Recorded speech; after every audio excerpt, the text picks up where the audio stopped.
Après l'échappée victorieuse de la veille, le peloton de ce Tour de Normandie ne compte pas se laisser surprendre sur cette 5e étape.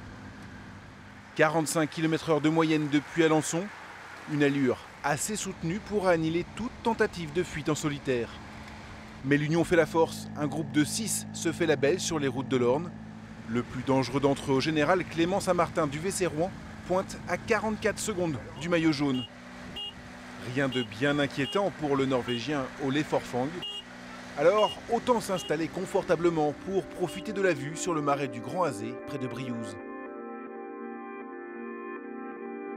Le plus grand marécage de l'Orne. 200 hectares de tourbières, de roselières, de mares, abritant 170 espèces d'oiseaux. Les échappés en profitent pour s'envoler un peu.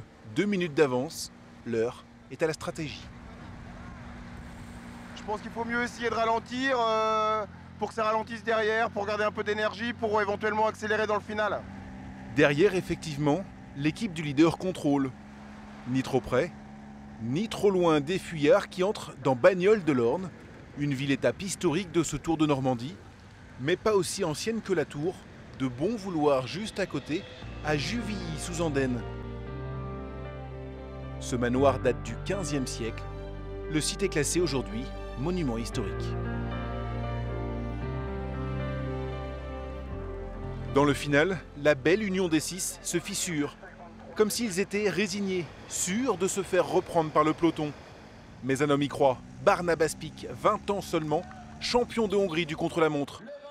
Après plus de 100 km en tête, il va puiser dans l'énergie qui lui reste pour résister jusqu'au dernier mètre, même au meilleur sprinter de ce tour, deuxième à quelques secondes.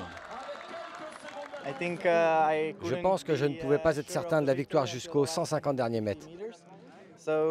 Donc sûrement le jour le plus stressant de ma vie. Je voulais absolument gagner cette course. Je suis simplement heureux.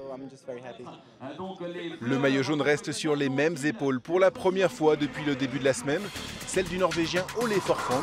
Le Normand Dylan Kowalski est toujours 4e.